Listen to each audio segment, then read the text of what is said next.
Next guest, Abigail Brooks is the assistant professor at Providence College. She's also the director of the Women's Studies program there. And really looking forward to having the discussion. Hi, Abigail. How are you? Good. How are you? Good. It's so nice to see you. So you have just authored The Ways Women Age. So 2 authors in a row. Lucky me. It's so exciting. I'm surrounded by smart people. This is fantastic. So The Ways Women Age, Using and Refusing Cosmetic Interventions. So excellent so far, and we're really talking about cosmetic surgery, cosmetic procedures, not necessarily surgery. Yes. And just how things have really changed, yes, not only in America but in the world. Mm-hmm. So tell me a little bit about what got you interested in this, and really what led you to write a book about it. Yeah, well, actually, it was really just kind of obsessed with popular culture, and for a long time, I was even as a child, I loved like watching talk shows and soap operas and all of that. And then I was really actually soap operas where I first started to notice that women were kind of not growing older in terms of changes in their faces over time. Their face didn't move. Yeah, their faces don't move. They're not demonstrating emotion. And it was around like the early to mid 2000s that I started to notice, sort of just because I had watched soap opera since I was a young girl, and all of a sudden I saw these women who are mothers and grandmothers, and they looked the same as they had looked when I was like an 8-year-old child, and I'm like, wait, what's going on here? Not to mention the not expressing emotion in the face and moving in the face to emote. And so at the same time, I also noticed that there were a lot of advertisements, like direct-to-consumer advertisements for things like Botox, and then later for Juvederm and other injectables, and also for more traditional cosmetic, surgical interventions. And I was like, oh, what's going on here? And of course, it was all happening at the same time because we had this explosion of both cosmetic anti-aging surgery and more of the increasingly accessible sort of user-friendly forms like the injectables, and they were all coming on the market in the early 2000s, and the FDA was approving them. Yeah. And so there was this real explosion, and it's just taken off. I mean, like in 2016, there were 15 billion procedures performed in the U.S. That's surgical and non-surgical, so it's including the injectables. But I mean, in injectables, I think rose 10% from 2015 to 2016. So it just keeps going up and up and up. I mean, there was a little bit of sort of like, oh, is this going to change with the economic downturn in 2008? A little bit of a slow there, but really, it kept going. Quick recovery. Wow. It just keeps going up and up and up. And the other thing that's interesting too is that women still, there's a lot of chatter about like, well, men are doing this too, and of course they are. But when you look at the stats, it's like even the 2016 stats, it's like women are accounting for around 91% of the surgical procedures, and even when you break down the non-surgicals, really it is still around 90%. Female to male. So men are getting these procedures, but it's still overwhelmingly sort of a female domain, which is interesting, I think, too. Yeah, I mean, and just you had it right within the first couple pages of your book, the 2015 numbers. It was 90% of women. Exactly. So again, very similar. Yeah. So it's even going up from there just within a year. Exactly. And 90% of the procedures are women. Yes. So it continues to go up. Yes, exactly. I feel like maybe I should say a disclaimer that I do use Botox, but it's for migraines. Oh, so it's great. I feel like I should say it. I was thinking about that today. I was like, maybe I should say a disclaimer that not for cosmetic purposes, but for Botox. And it works so well. I was thinking, it's changed my life. It's changed my life for that. It's life-changing. But not anymore else. Yes. So I just wanted to put that. You look gorgeous with or without the Botox. Just kidding. I use it. It's for migraines. But I was like, I should probably say that. I appreciate that. I appreciate that. But the way that you did this book, we were kind of talking about it before, is you wanted to make it so it was readable for everybody, wasn't super scientific. Exactly. And as I was going through it, I was like, this is fascinating. Mm-hmm. And you're doing it in a way where you put the research out there, but you're really storytelling through women's point of view. What was the point behind that? Well, again, I came to the kind of subject matter myself with a little bit of a critical lens, just because, I was so close with my grandmothers who, lived into their 90s, and my mother is one of my role models, and she's in her early 70s now. And I had these models of sort of like more natural aging, like the white hair and the wrinkles, and thinking that was beautiful because, all these women had lived such rich lives, and it's like wisdom and experience that's communicated through the face. So I came to it sort of with like geez, like I find this a little sad and troubling that women are feeling like they need to do this. Like, why do they have to look younger?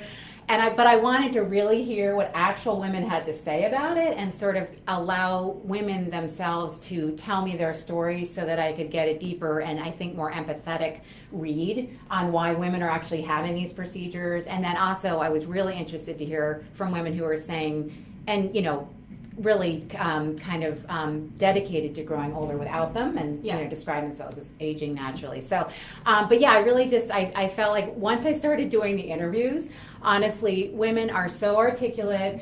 They're acting so rationally and with so much reflection and thoughtfulness that it was sort of like I had to just like let go of all my preconceived notions and sort of like my cultural critic lens.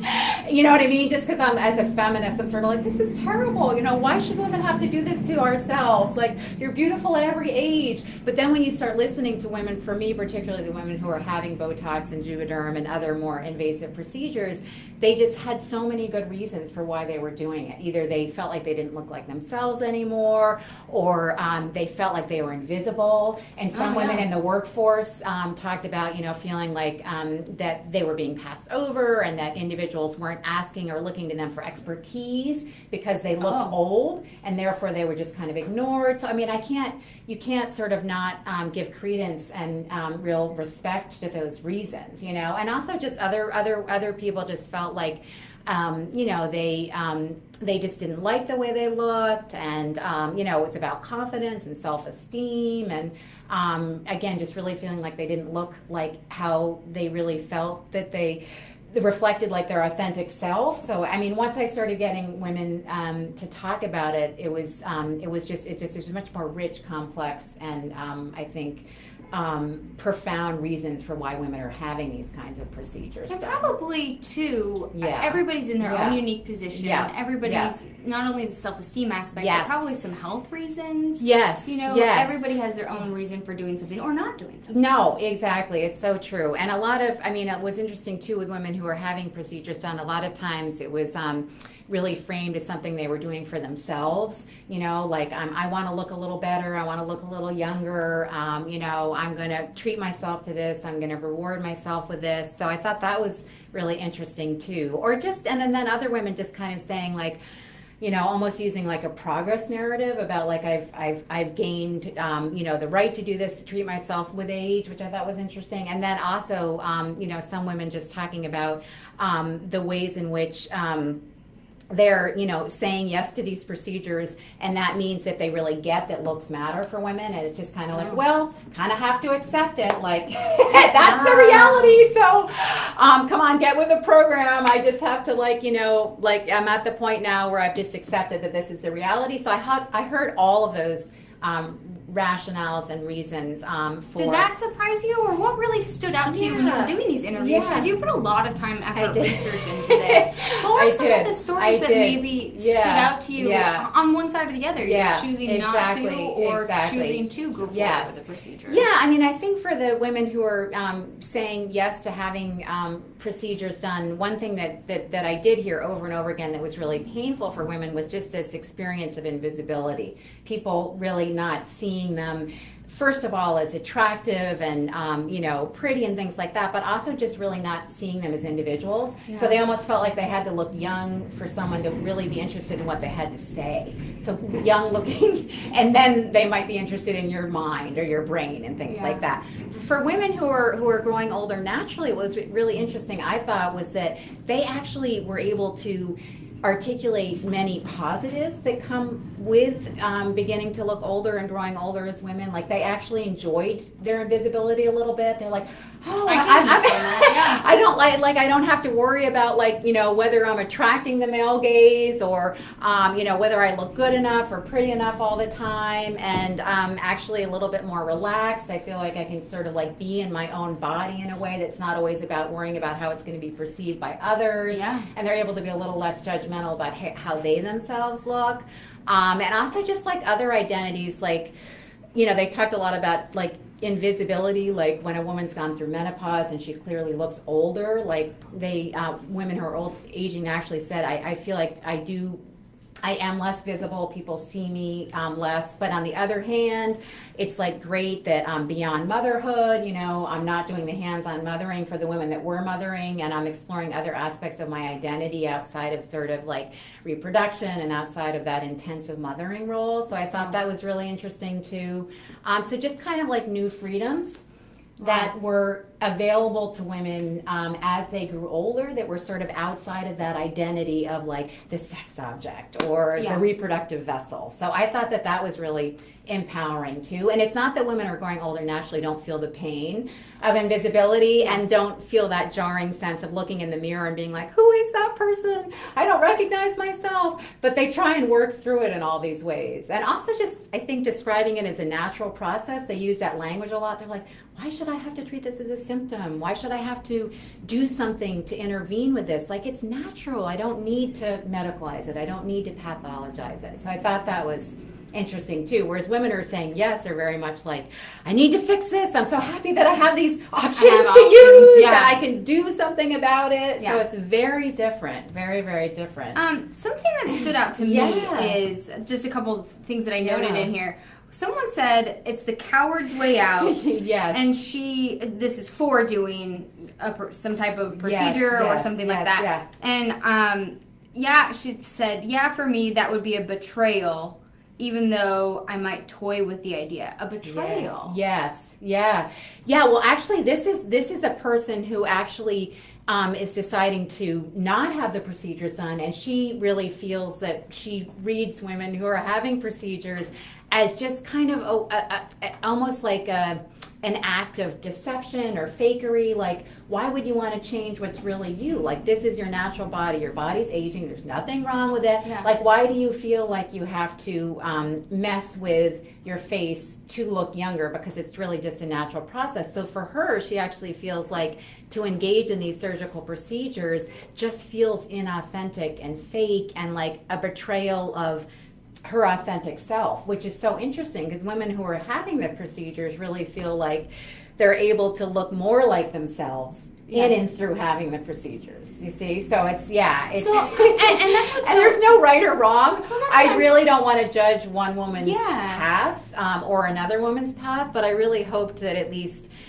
through doing these interviews, I would just gain a deeper understanding of these infinite positions, or multiple positions, I should say, that women are sort of approaches to aging. But one thing that was just kind of a universal reality for all of the women was this feeling of living in an anti-aging culture, and was this idea even among the women who are saying, no, I'm not going to do it, I'm going to try and go natural, and I'm going to embrace my wrinkles and embrace my gray hair. For those women, they are bombarded with all these anti-aging advertisements, and they go to like their primary care physician or their dermatologist or even their gynecologist, and they'll be like, bulletins on the office walls, and there'll be little, pamphlets about, the new injectables that are being offered. And all the women who are aging naturally said that being exposed to all the advertising and just kind of our youth-saturated culture really does make them feel bad. Makes them feel worse about looking older, and also because they know they can do something about it.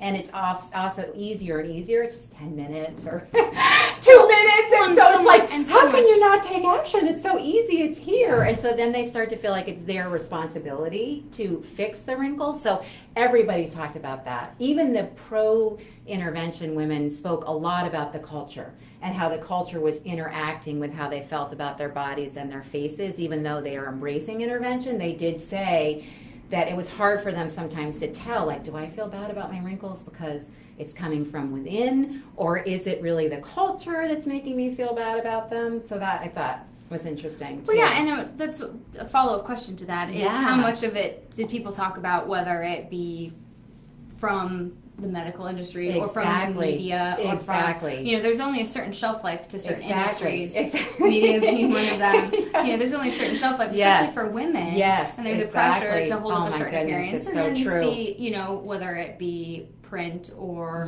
certain types of media with the pressure to look young, to look to a certain amount of physical appearance. So true. So true. So with that, I'm wondering how these women that you spoke with feel a certain pressure to look a certain way. Exactly. And also, I'm wondering the women that you spoke with, did they have a harsh reaction to the other point of view, because I feel like we can all form opinions about each other, and that has to be really hard to work through. It does.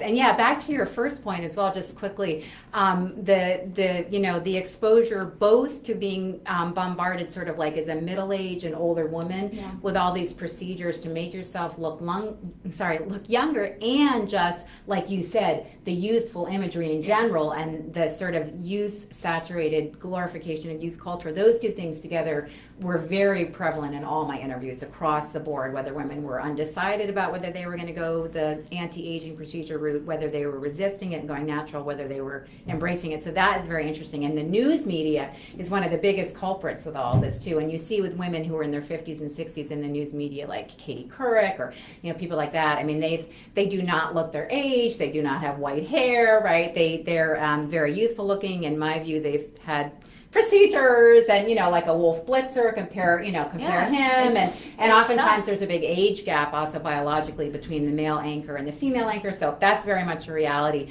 But your other point is great too, and I have to say that the women who are saying yes to Botox and kind of embracing the interventive route, people weren't, mean and nasty about other women doing other things at all. But I think it was hard for women who were saying yes to the procedures to kind of understand why a woman wouldn't just say yes to them, because they just really feel like we're in this youth-centered culture. Why wouldn't a woman do a little something to not let herself go? And so I did see a little bit less empathy for the natural agers from the interventive women. The natural agers also, though, were like the woman's quote you read. She's like, I just see it as a betrayal, and they were like, calling women superficial potentially. And, just feeling like it was really sad and troubling that there was so much emphasis on physical appearance. That was a critique from the natural agers towards the pro-interventive women. But yeah, I think that there was a little bit less empathy among the women who are saying yes, just because they kind of feel like, women, get with the program. This is the reality. Looks matter. Like, what world are you living in that you don't get this? I got that a little more from the intervention group. Women who are saying yes, then the natural agers often said, well, I do understand, like they said, in news media, or if you were in entertainment, or if you're an actor, or if you're maybe in business, like they were able to say context matters a lot. The natural agers. So I thought that was interesting. And as we kind of wrap up, I'm curious, and you kind of said you tried to, at the end of the book, you kind of said you tried to put your biases aside. I did. which is good to know. As people read this or listen to this interview, do you kind of, is your hope maybe that other people will put their bias aside as well when it comes to aging and have everyone kind of choose their own path? That's a great question. I mean, my personal perspective and approach, I don't know, who knows if I'm gonna be able to keep this, but for right now, I'm kind of hoping that part of what the book does is get us to just trouble over just that assumption that the only read on physical attractiveness, especially for women, is a youthful look. Like, I kind of hope that what I'm doing here is opening up people to say, oh yes, like gray hair and wrinkles and all of that can be read as attractive, and we can look at women over the age of 40 and see them and make them visible. So I have to say, my little personal bias coming in was that idea of being troubled over how prevalent the trend is of intervention, but absolutely, really, as a feminist, what I want between and among these women's approaches is solidarity. I don't want women to be judging each other, critiquing each other. I want women to respect each other's choices, and we can kind of trouble over, well, why do women feel like they have to do this? And what are the sources, but never blame the individual woman or judge or anything like that. So that is such a great question. I really want, and I'm so much more open and empathetic and understanding to why women are having the intervention. Whereas when I first came to the work, I was like, I'm so upset by this. I wish this wasn't happening. Like, why do women feel like they have to do this to themselves? But now I have a very, much broader kind of, I think, more empathetic read on why a woman would engage in the procedures. But that is such a great question. Yeah, I really hope that we're just more open in general. Keep an open mind, everybody. And just knowing, too, just one more thing. Sorry, you're so fun to chat. Oh, thank you. I can't be quiet, but thank you. and yeah, as we're wrapping up, no. Sorry, I was just going to say that one thing I think that comes out too is just how difficult it is for women to grow older in our culture today, with all of this pressure on looking young and kind of devaluing women over a certain age. So I hope I at least start a conversation about that, regardless of what approach a woman takes, without judgment. So I like that. Thank you. Well, it's a fascinating thank you topic, so much and for having me. I think really important to get the conversation going. Thank so I appreciate you so that. much. Let's I really enjoyed it. Yeah, thank you. So you. this is Abigail Brooks. She's at PC, and the book is available now. So let's take a quick picture before you go. Oh, yes. Okay. So you put it on Facebook.